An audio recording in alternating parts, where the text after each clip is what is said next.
Do you know that milk will now attract GST? Well, not exactly milk, but there's more to it, which we will tell you about on this episode of Money Time. I'm Shrestha Tiwari. Let's get started.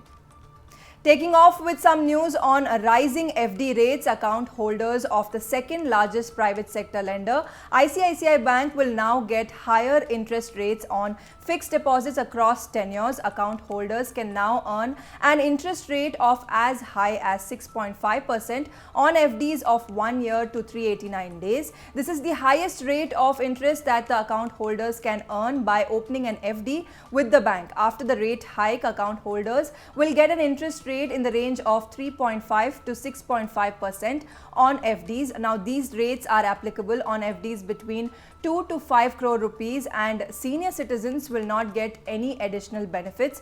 Plus, premature withdrawal facility is also not allowed on these interest rates. And next up, like I said at the beginning of the show, get ready to pay more for flavored milk. Well, yes, I spoke about milk, but we're talking about flavored milk here. The Gujarat Appellate Authority of Advanced Ruling has ruled that flavored milk will attract 12% GST, while there is no GST on milk, but the GST on flavored milk was a grey area. The Appellate Authority has said that milk is used as an ingredient in flavored milk and hence 12% GST is applicable on it. It wasn't long back that the government had levied 5% GST on different milk-based products like curd, buttermilk and lassi. Of late, people have become cautious in investing in equity mutual funds. They have not been investing at the pace that they were investing before. According to the Association of Mutual Funds in India, in August, people invested only half of the money that they had invested 2 months ago in June. But looking from a longer perspective, people have bought more units of mutual funds than they had redeemed for the last 18 months. Not only this, people invested 10 times more money in debt mutual funds in August as compared to July. So it was World EV Day on Friday and many auto companies launched their electric vehicles. Let's see which are those. You can now book electric version of Mahindra XUV 400 from the first week of January 2023. The homegrown auto manufacturer Mahindra & Mahindra has said that customers can test drive the electric version of Mahindra XUV 400 finally from December 2022 itself. Customers will be able to drive the e-SUV for 456 kilometers on a single charge. Deliveries will start towards January end next year. Now, this will be the first electric vehicle of the Mumbai-based auto manufacturer.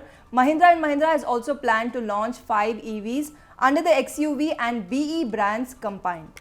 Talking about electric vehicles, brace yourselves for the launch of another electric vehicle in the country. Homegrown auto manufacturer Tata Motors is going to launch electric version of its entry-level model Tiago later this month. It will reveal the price of the model in the coming days, and 2 other EVs of Tata Motors are already plying on the roads, which are Nexon EV and Tigor EV. Nexon EV is the most successful electric vehicle of the country and you would have seen it much more on roads these days, whereas Tata Motors enjoys 88% market share in the electric vehicle segment.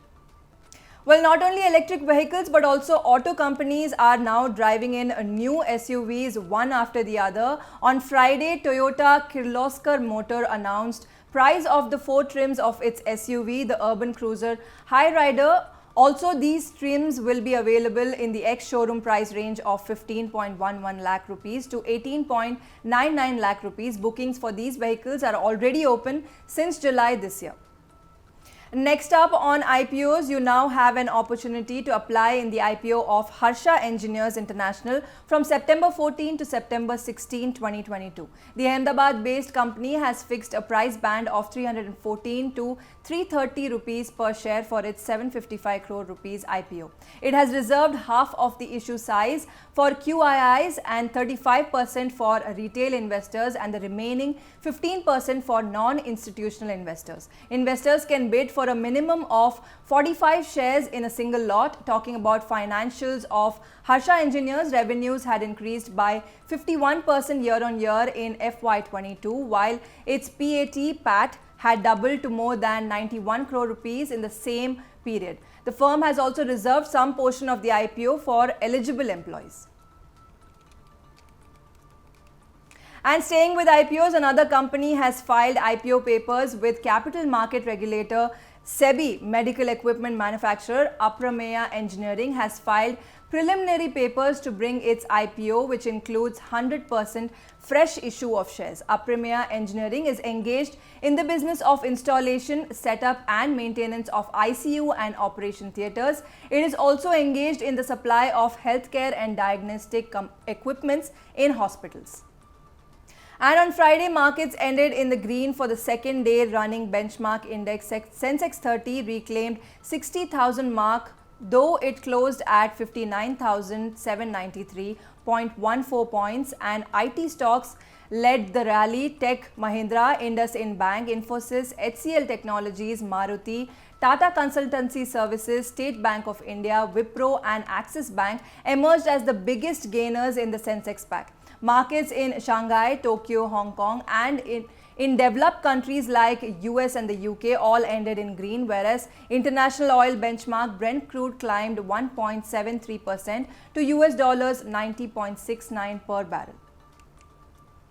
Alright, that was a last on this week's Money Time, and more personal finance updates are waiting next week. Until then, don't forget to download Money9's OTT app from your Google Play or App Store to catch Money9's exclusive content, and yes, stay tuned to Money9.